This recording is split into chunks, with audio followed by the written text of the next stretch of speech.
Greetings, ladies and gentlemen. Welcome back in Sundown Show. Nyuma y'igihe kinini cyuko twari turi mu gisibo ntitubashe gukora neza uko bikwiye. Twabashije kwiha time turabanza twita ku gisibo, hanyuma igisibo kirangiye nayo batangarije kuri social media platforms zitandukanye zirimo na WhatsApp bamenyesha ko nyuma y'igisibo tuzagaruka kandi turi strong more than before. Tugomba no gukora cyane ko twemeje ko uyu mwaka tugomba gukora ibintu byinshi bishoboka. Yeah, as you see kuri screen zanyu murabona umujene ukiri muto kuri swag yagitsa agafime bamwita John Q, ni umuhanzi ukorera music muri J-Town, ni umuhanzi ukiri mushya nko kubana no ku maso, ni umuhanzi ukiri muto ukizamuka. So kuvuga ngo tugiye kuganira nawe twumve career ye ise imeze ite, hanyuma turebe ko twarushaho nyine gushyira itafari kuri career arimo gukora ya music industry. John Q, ndakwakiriye hano kuri kamera za Gerald Kells. Yeah, merci. Yeah. Umeze neza? Is fresh? Yeah. Oh, okay. So, nanjye meze fresh. Urazamura ijwi kugira ngo uze kumvikana nk'umujene nyine ukiri muto. Yeah. Kugira ngo nyine n'abantu baze kureba iki kiganiro baze kubona ko tuganira n'umujene. Siko bimeze? Yeah. So John. Yeah. Watangiye gukora umuziki gute? Wahereye nawe mu rusengero nk'uko abantu benshi bakunze kubitubwira hano cyangwa se no ku bindi biganiro tugenda tubona abartiste bakora? Nge natangiye umuziki kera cyane. Buriya umuziki umuntu awuhera kiri muto cyane kugira nibyo impano yawe nyine itangira kuza. Mu bwana? Yeah, mu bwana. Nge ndakeka nyisenga ntabwo najyaga njya mu bintu by'ubuhanzi cyane. Yeah. Nabigiyemo 2020. Donc uri ya new generation yazidi rimwe na Keniso tubamenya cyane na Juno Kizigenza Okama muri 2020 muri covid. Je kariyeri yanjye ubundi yatangiriye mu ishuri.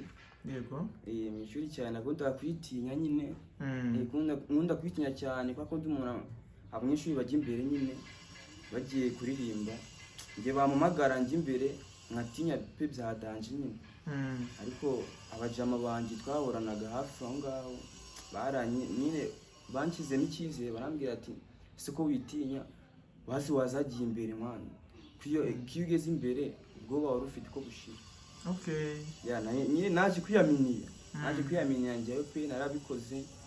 Yeah, barishima byadanje. Okay. Nuvuga ngo wari ubizi ko ufite talent, kuki wumva ufite ubwabo bwo kuba wajya imbere muri class ngo uririmbe kandi uri kumwe n'abajene bawe nta bintu birenze? Wumvaga nta mpano ufite kuririmba cyangwa wumvaga ufite ariko ukagira isoni zo kuvuga ngo najya imbere y'abantu ngubasha kuririmba? Ngewe ni kwa kundi umuntu nyine aba afite impano ariko yigaragariza ku giti cye nta wundi umuntu ubizi. Yego. Niko byari bimeze. Yeah. Hanyuma waduvuga ngo public wagiyeho mbere ni abanyeshuri mwigaraga muri class. Yes. Hanyuma uratinyuka uza kubikora nyine bimera neza? Nagiye imbere kabisa ndabikubita. Uvuga ngo stage yawe ya mbere ariko muri class. Muri class. Bigaga mu kangahe? Nigaga mu wa mbere. Mu wa mbere? Secondaire. Senior 1. Ubu wararangije cyangwa ugeze mu kangahe? Buno nabo ngiga. Naraparitse cyangwa kujya kwiga umuziki. Okay.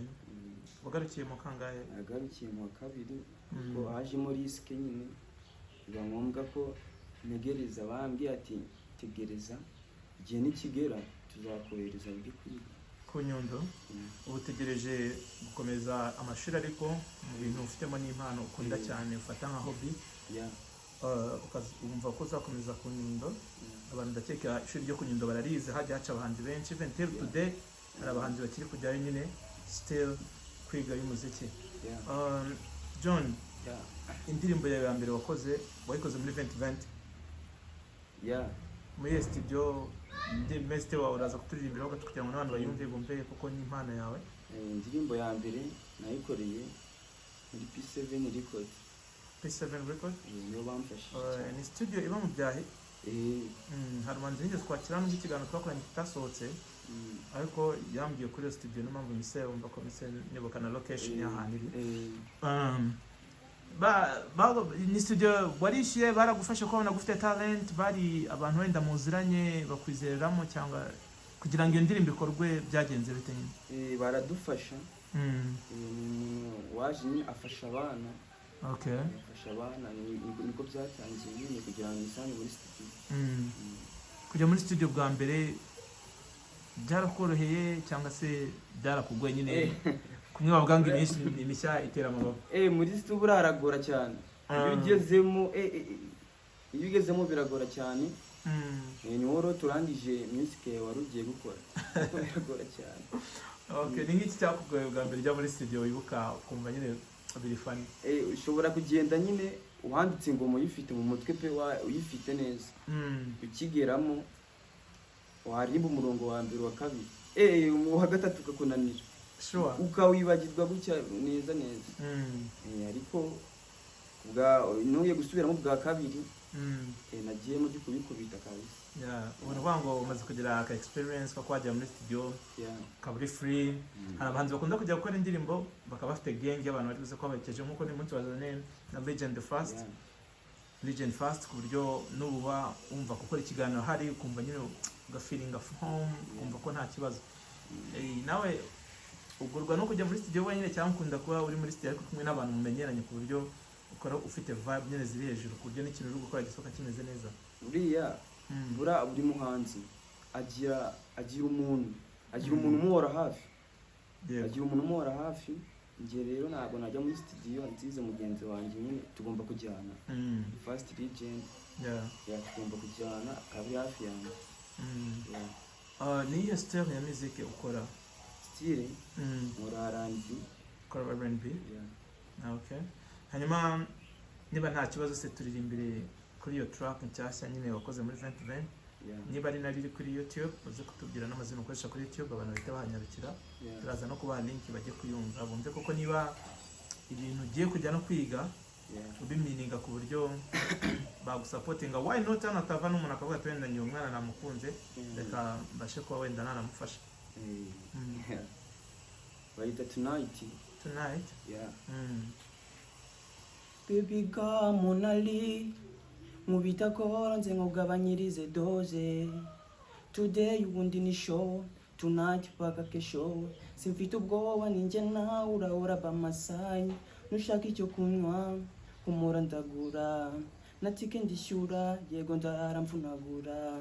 My babe tonight sinsinda kuko ndategereje. My baby lover wigira ubwoba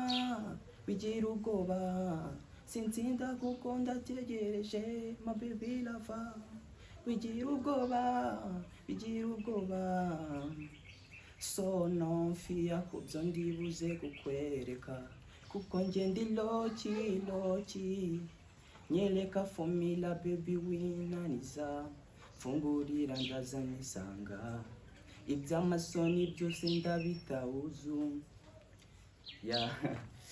That was the song Tonight of the artist we are hosting right now called John Q.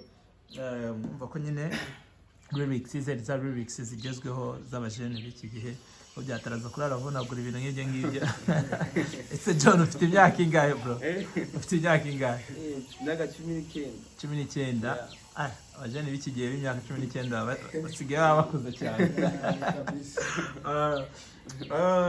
John, iyi ni indirimbo umaze gushyira hanze yonyine? Nayishyizeho nshyiraho n'akandi ka lyrics ka Malayika. Okay. Malayika ni indirimbo ya kabiri? Iriya ni indirimbo ya kangahe nayifitemo n'indi. Nuvuga ngo abantu nibajya kuri YouTube channel baraza kurabona Tonight. Baraza kubona Tonight. Amazina ukoresha kuri YouTube na yahe? John Kid. No ni John Kid. Okay. Hari izindi social media platform ukoresha? Nkoresha TikTok, IG. TikTok iri kuri move cyane sigaye ifasha abantu kuzamura ibintu byabo. Ishishikariza n'abandi bahanzi cyangwa se n'ibindi bintu byose waba ukora kugerageza kudasiga inyuma platform bita TikTok kuko ifasha mu kuba ibintu byose ukora byamenyekana mu buryo buri easy. Algorithm zayo ni nziza cyane. Dukomeje wenda na John Q. John, ubona uyu muziki uri gukora ugiye no kujya kwiga uzazana amafaranga ku buryo ibyo bibore nyine bizatuma uba n'umuntu w'umugabo ugakora famille ukabasha kuyitunga nawe ukitunga? Biba byiza bura umuziki uwukoze ariko warawize. Yego. Warawize nibwo biba byiza kuko usanga abahanzi benshi cyane hano hanze usanga barize barawize uko urababaza ukumva ati nize ku Nyundo nize umuziki, kandi ugasanga ni umuhanzi yize ku Nyundo nyine ukumva umuziki arawuzi neza. Yego. Ikintu ngiye muri ki. Okay. Nyine nge nari nkubajije mvuga nti kugiye kujya nawe kwiga umuziki. Ufite icyizere ko umuziki uzagutunga? Mfite icyizere ko ngiye umuziki uzantunga ku ijana pe. Byo wenda nta nubwo twabitinda kuko hari n'abandi bahanzi bize umuziki ku Nyundo cyangwa se bakora bataranawize ariko uyu munsi urabutunze. Kuvuga ngo icyo usabwa nyine ni ukuvuga ngo ibi bintu ndabyihebeye ngiyemo wese, kandi koko niba umutima wanjye umbwira ko ngomba kubijyamo ngomba kubikurikira, hari impamvu nyine to sibyo. Wenda ufite famiye nyine urumva umwana, of course ushobora kuba ufite umuryango utahamo sibyo se. Bumva nyine ko bashobora kugushyigikira kuba wakora umuziki, barabyumva? Barabyumva cyane. Barabyumva cyane kuko nibo negereje bampaye igihe ushobora kugendera. Okay. Hari ama interview tugenda tureba wenda bagenda bagarura ugasanga wenda umuhanzi nka Wizkid ari nko muri iyo myaka yawe cyangwa se ari mu myaka 17 yabwiraga abana akabya ati nge nzaba umuhanzi ukomeye. Narumva nzaba umuhanzi ukomeye, nzakubita ama stage akomeye, ibintu nk'ibyo ngibyo. Abantu babyumvaga muri icyo gihe bashobora kuvuga ati uyu mwana nagaze ibintu ariko bijyanye n'abahanzi bari icyo gihe cyangwa se byo gukora umuziki byari bigoye. Ariko uyu munsi Wizkid ni umwe mu bahanzi 2 cyangwa 3 ba mbere muri Afurika bashobora kuyobora Billboard chart. Bashobora gukora indirimbo ikajya kuri Billboard ikahamara icyumweru iyoboye. Kandi ari umuntu waturutse mu byaro byo muri Nigeria. Nawe wumva bifite icyizere ko one day uyu muziki uzawukora nk'akazi. Ukagira hit abantu bakamenya John Q, nyine ukaba brand nini. Njye mfite icyizere kuko ntabwo bitinda. Ntabwo bitinda, ushobora gukora indirimbo imwe gusa kaguhindura ubuzima. Ibuko ukora ibintu ariko bikunze. Yego. Ubishyiraho umutima wawe. Wenda mu gihe wenda turimo kugana ku musozo twako kandi tujye kujya mu zindi gahunda kuri stade. Ni nk'icyo kintu wenda wabwira abantu bamaze kumva ibintu ukora, ni iki wabwira ababyeyi bagushyigikiye bemeye ko uva mu ishuri risanzwe ukajya kwiga umuziki, ko ababyeyi benshi ntibabyumva, kugira ngo iyo message baze kuyumva ubwo bivuze ko bari iki kiganiro? Ikintu nababwira nyine abantu bakomeje kunshyigikira nabashimira kuko hari n'abandi baguca intege. Yego. Hari n'abandi baguca intege ariko wowe ugakomeza ibintu ukunda. Ugakomeza ibintu ukunda kugira ngo ugere ku ntego wihaye. Yego.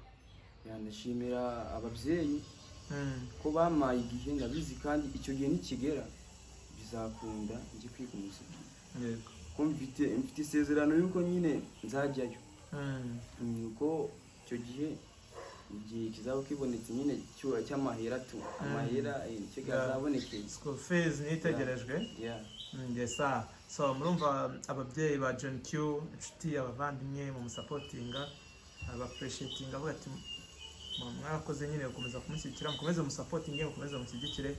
Hanyuma nawe niba iki kiganiro ujye muri comment nk'ibisanzwe turapiningamo link y'indirimbo yaturirimbiyemo gake muri acapella, hanyuma ugende umusukorere subscribe, ntabwo bigoye, umwereke urukundo nawe azavuga ati niba abantu banshigikiye gutya reka nanjye nkore cyane. Byanze bikunze hari icyo uzaba ukoze ku muziki we, uzaba ushyigikiye impano kandi wireba nona. Urumva kubera ko umuhanzi afite ataragira album, ataraba izina rikomeye, naho abandi bose tubona banyeze mu bihe nk'ibyo John ari kunyura mu byo kuba akiri wenda upcoming artist, akiri kugorwa n'ubushobozi bwo gukora indirimbo video nziza, ariko hamwe no gukomeza gukora no kugira abantu bizerera mu mpano y'umuntu, ibintu bigeraho bigakunda. Ugeraho tugana ku musozo. Niba ukeneye ibintu bijyanye n'amarangi still ndacyakumenyesha ko nta handi wabikora uretse muri Jana Auto Paint. Amakaro meza, abakeneye ibintu bijyanye n'amashusho, photography, bafite ubukwe, amaproposal, anniversaire, amapata agiye atandukanye, abahanzi mukeneye gukora indirimbo urumva legend. Mugane muri Kivu Lens Photography. N'abakeneye gushutingisha amafilme hari ibikoresho, hari abantu b'abahanga bazabafasha cyane. Ikindi abantu mukeneye gukoresha kudodesha amakoti, amakanzu y'ubukwe, amakanzu ya soirée, amashati yo kujyana mu kazi, mu bintu bigiye bitandukanye. Shane Design niwe muntu ubu uyoboye hano mu mujyi urimo kubikora neza. yahoze anayoboye nuko hari igihe cyageze agashifting akajya Kigali ariko yaravuze ati why not nagaruka no mu rugo nkafungura branch ku buryo abantu babasha kubona nyine ibintu byiza bitabasabye ko bansanga i Kigali cyangwa se bajya no gushakira ahandi kure. So Shine Design nibo bantu ugomba kugana nutekereza ku bintu bijyanye n'imyambaro. Hanyuma n'ubu ukeneye nanone ifoto nziza yibuze kugaragaza izo style ibyo birori rurimo kugira ngo ubike mu mafoto n'amavideo agaragara neza ni muri Kivu Lens. Hanyuma ukeneye gutura hasa neza, imodoka yaragize ikibazo igakaruzwa, ukeneye gukora retushe y'irangi ni muri Jana Auto Paint. Turasoje cyari kiganiro Sundown Show, twakiramo abantu bagiye batandukanye, abahanzi, abakinnyi, aba businessman. Nukuvuga ngo twakiramo abantu bagiye batandukanye muri iki kiganiro. Mukomeze mu birebe kandi mukomeze mu enjoying. We sign out, be blessed. Imana ibarinde. John wakoze kuza. Yeah, thank you.